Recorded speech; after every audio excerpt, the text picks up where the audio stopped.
రాజశర్మనాథ స్వామీజీకి హృదయపూర్వక సాష్టాంగ నమస్కారాలు చెప్తున్నాం.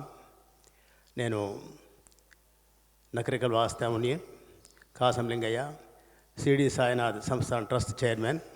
స్వామివారు ఎప్పుడైతే శిరస్సు మీద వారి హస్తాన్ని ఉంచారో ఒక్కసారి ఈ నరాలు మొత్తం కూడా సహస్రానికి చేరుకున్నట్టుగా కడుపు మొత్తం లోపలికి పోయి ఆ ప్రకారంగా ఇదైంది.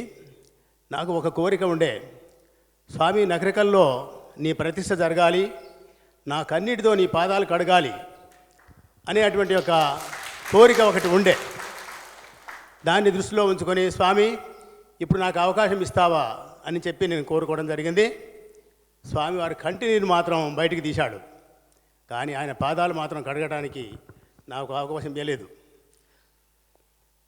కొంతసేపటికి ఈ ప్రాంతం వరకు కూడా మొత్తం కూడా మరి స్పృహ లేకుండా ఏర్పడింది. నాకు ఈ జన్మకు ఈ తృప్తి చాలు.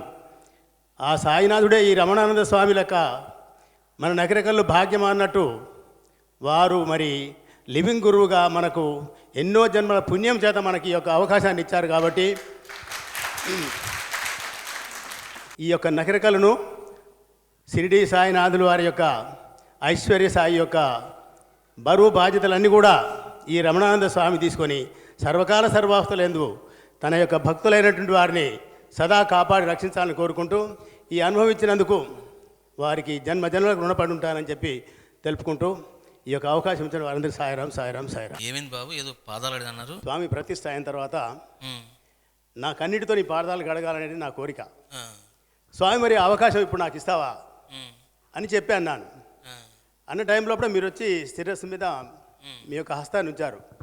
అప్పుడు కడుపులోకి వెళ్ళి బాగా పైకి వైబ్రేషన్స్ వచ్చి కంటి నీరు మాత్రం విపరీతంగా పోయింది. ఆ టైంలో ఐశ్వర్య సాయి యొక్క ముఖ దర్శనం అయింది. తర్వాత పాదం నలుపు వచ్చింది. ఎందుకు స్వామి మరి ఈ పాదం నలుపు వచ్చిందని అంటే, ఏ భక్తుందో నేను ఈ యొక్క బాధను తీసుకున్నా, అది గుర్తుగా నేను ఇక్కడ ఉంచుకున్నానని చెప్పాడు స్వామి. ఇప్పుడే ఇందాక. అవును స్వామి.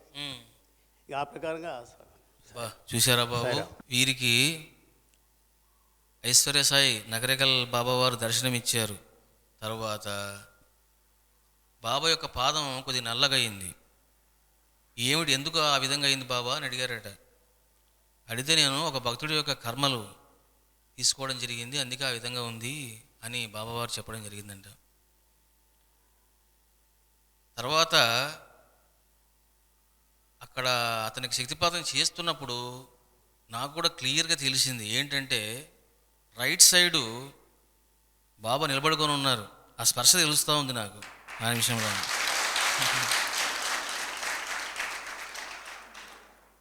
రైట్ సైడ్ అంటే ఈ భాగంలో.